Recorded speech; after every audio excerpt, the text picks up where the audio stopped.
I am so happy to share with you this new presentation, and I think even more importantly, this new handling for my trick astral projection. Now, astral projection is a trick I released many, many years ago. And since then, it's been performed by magicians all over the world, which is so humbling, so gratifying. Thank you. If you have already included this trick in your repertoire, that's awesome. If you're just about to, you're going to love the reactions you get with this.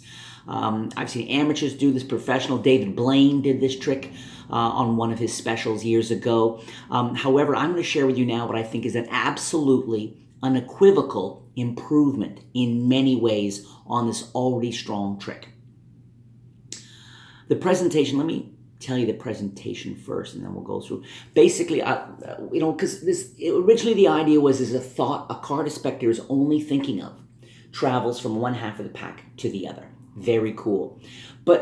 And though I've done it many, many times before this new presentation handling, I always felt it wasn't as clear as it could be. I also always want to have, figure out a way to do it where several spectators could be thinking of a card, get more people involved. Because in the last few years I've been performing more in stand-up performance settings. And I want to bring this trick from a close-up trick, sort of a bar, restaurant style, to a larger audience. And that meant I had to make it more visual. It had to be clearer in some ways, theatrically, staged in a way for it to work. So I'm going to show you this now.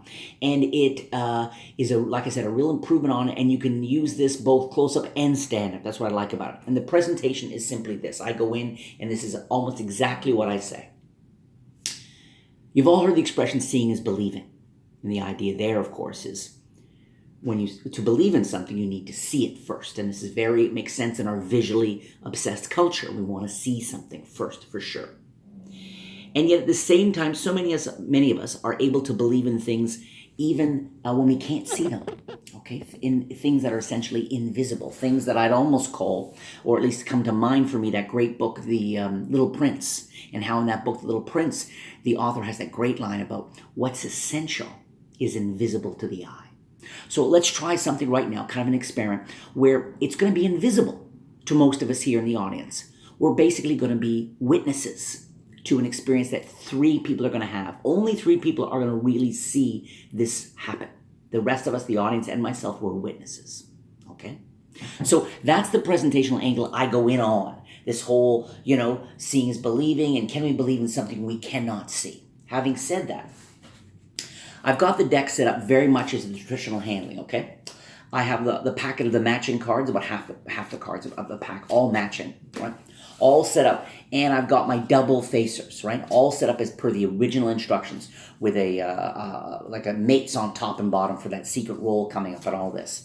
Because the ideas I'm sharing with you here are only additional ideas. This is by no way the full tutorial for the original handling. This is just a cool additional idea, just to be clear. So I've got the double facers on top, all the other ones down below. And having said, the invisible print, the line from the Little Prince about what's invisible is essential to the eye, and this is an experiment, let's try this. I take the cards, and typically what I've done, this is not an opening trick.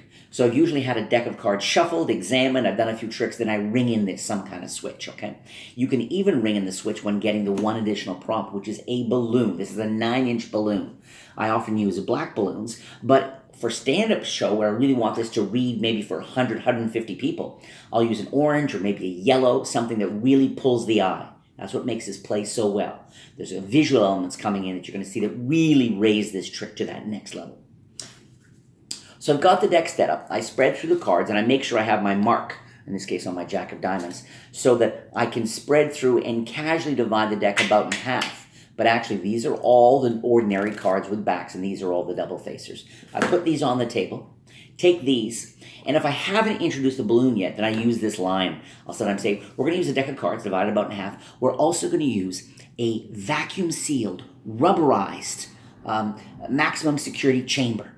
You guys probably know it as a balloon, and that often gets a nice little laugh, okay? And I've stretched this out beforehand. I take the deck, put it out. No shades of my ancient trick airtight. Put it in there, blow it up. There's a little hole in this. Sorry, guys. Just a tiny hole. I wonder if I can tie a knot over the hole. That should work. Okay. Usually I blow it larger than this, but we're here. And I say, this is a maximum security system. Because if I try to take any of the cards out or put any of the cards in, even for a second, there's an opening, it'll burst. So everybody can tell it is sealed and safe. So you have that there, and it's bigger, and it's on my table on stage, and really everyone can see that. And it does a beautiful job of isolating those cards in a way the original handling never did. Next, I say we're going to have 3 people involved. I take the cards and I divide them into 3 packets. Okay, this is another. So now, because I couldn't ever figure out, if I wanted a few different people to look at cards and think of them, how do I make sure they don't think of the same card? Because that had some whole issues with it there. Now I can make sure, divide into 3 packets. I go to spectator 1, think of one of these. They think of one of them. Spectator 2, think of one of these. They think of one of them. And as I go, I'm stacking the cards back in the same order. Spectator 3, think of one of them. You're thinking of one. Okay, boom. So all 3 of you are thinking of a playing card. Like, you didn't touch it, you didn't write it down, you didn't whisper to anybody. And just like that, of course, I'm emphasizing, but I've also secretly rolled this, right? When I pick these up, or touch your head, whatever, you roll. And what I find is I simply roll a gesture like this, and then I tend to kind of push them up, and so they go from kind of concealed in my hand to up here, okay? Sometimes I'll even take them after the roll and this, like that, okay? So now I'm here. Now, this is the key. This is the part that gets me so excited every time I perform this now. I say, watch carefully. Can we believe in something we don't see?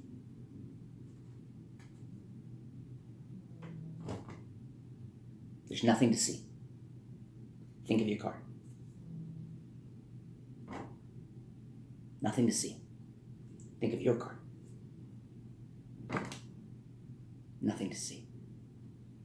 So now I've been able to bring a visual narrative. I've been able to take the original trick, which was very implicit, almost to a fault, and bring in this gesture and this wiggle and this tap. I mean, really visually, I mean, you wouldn't notice that now it doesn't even need a verbal presentation. If you're watching this in total silence, just to music, and someone was doing this, you wouldn't know what they're doing. But you would get a sense of a gathering and a placing. And that takes this trick to a whole other level. So much clearer, so much more dramatic. And to finish now, of course, I say, okay, so you're all thinking of a playing card.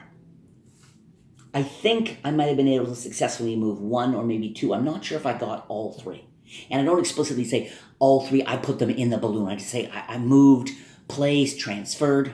I say, now look at the cards and tell me when and if you see your card. And for stand-up work, I'm really holding these up. And as soon as you see me, as soon as you see your card, say, that's my card.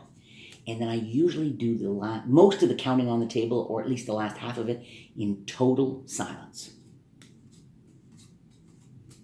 And often by the time I get down to the last couple of cards, somebody in the audience says something like, no way. I performed the other night in a small dinner theater. It was really cool. And the person in the audience at about this point just said, shut up. And it rang through the whole, everyone in the place could hear it. It was an awesome moment. Boom. And I still haven't. And I said, remember. And I said, only now, for the first time, I want you to name your card, name your card, name your card. And all 3 people name their card. And then typically what I have is either a large safety pin or a wooden barbecue skewer, or something organic and simple, something portable in my case, but with a sharp point. So then you get this. This is another. When this is much bigger, of course. There we go. So much for a sharp blade there. Sankey, not exactly the sharpest blade in the box there.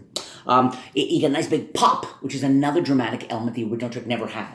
They've just named their 3 cards, the blah, the blah, the blah, and to finish, I spread these out, I up-jog all 3 named cards, just so it's really clear here like this, and only now I just name the cards. 9 of diamonds, 5 of clubs, and 7 of clubs. And I let that sit. And it always gets a big-ass applause break. So that is the new version with the new presentational angle, the new drama for astral projection. Rehearse it. Really get the pacing, get the staging right. Don't make it really clear. Try not to talk too much during it. Really let it speak for itself. And I think you'll be thrilled with the results.